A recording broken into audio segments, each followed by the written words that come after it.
Bonjour et bienvenue à toutes et à tous en ce vendredi 24 août. En images et en 7 minutes, voici tout ce qu'il faut retenir de l'actualité de la métropole illoise.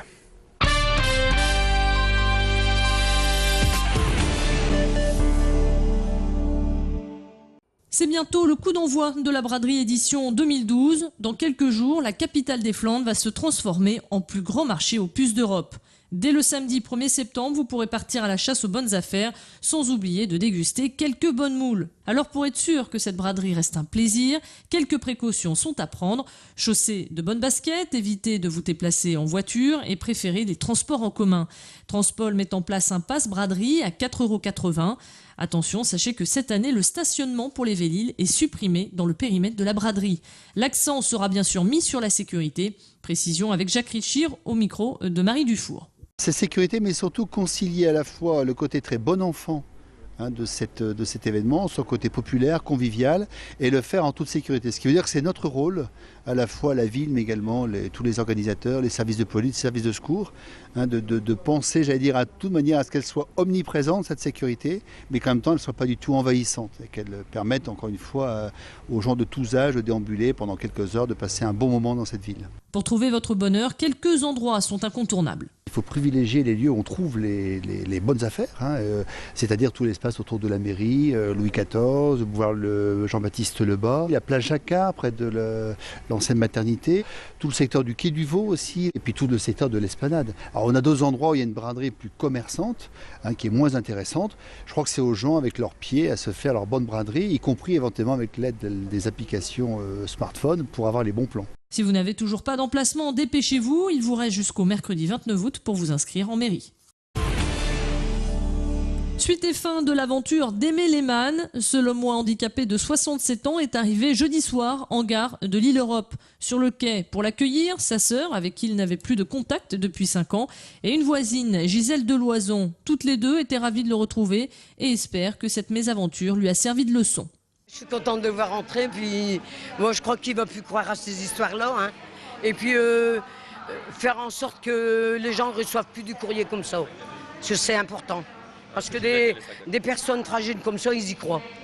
Parce que moi, il m'a montré son papier, c'est écrit en grand qu'il avait gagné. Mais il y a un petit paragraphe, il n'a pas voulu que je le lise. Je vais te le lire. Il a dit non, j'ai gagné. C'est pas la première fois qu'il reçoit des papiers comme ça. Non, pourquoi mentir? On sait bien qu'on ne va pas avoir 100 000 €, c'est pas possible. Il y en a même 250 000 €. Je sais pas, moi, mais il y a des gens, ils y croient. Qu'est-ce que vous voulez? Quand on est des petites gens qu'on n'a pas d'argent, on y croit. Un périple qui prend donc fin pour le plus grand soulagement de ses proches. Aimé était parti à Cannes pour récupérer un chèque de 158 000 €. C'est un prospectus atterri dans sa boîte à lettres qui l'a convaincu d'être l'euro gagnant de cette cagnotte.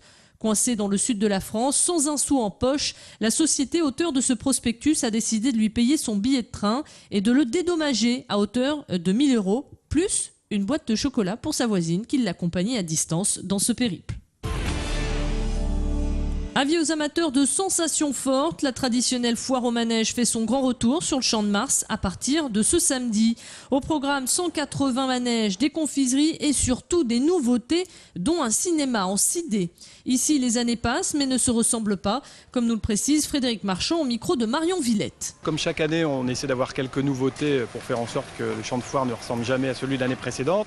Donc de nouveaux manèges dans le domaine de ce qu'on appelle traditionnellement les sensations fortes, puisqu'il y a une demande toujours de plus en plus grande de la part du public. Avec la venue de centaines de milliers de visiteurs pour cette édition 2012, la crise semble épargner le milieu forain. Ils viennent toujours à la foire parce que justement dans un contexte de stress, c'est justement la foire qui permet de détendre l'atmosphère. Moi j'arrive de la fête des loges à Saint-Germain-en-Laye et on a eu une bonne foire.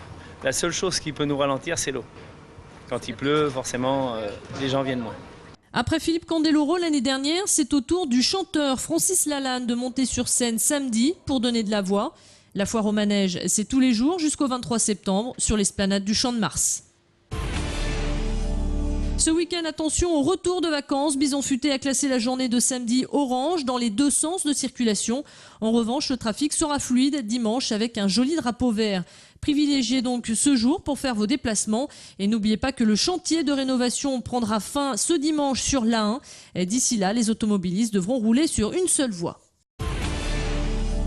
Avant de se quitter, une dernière information pour tous les admirateurs du Grand Stade. Ce week-end, nous vous proposons une série de reportages exclusifs avec l'arrivée de ce mastodonte. LOSC TV est allé recueillir les impressions des joueurs et des supporters.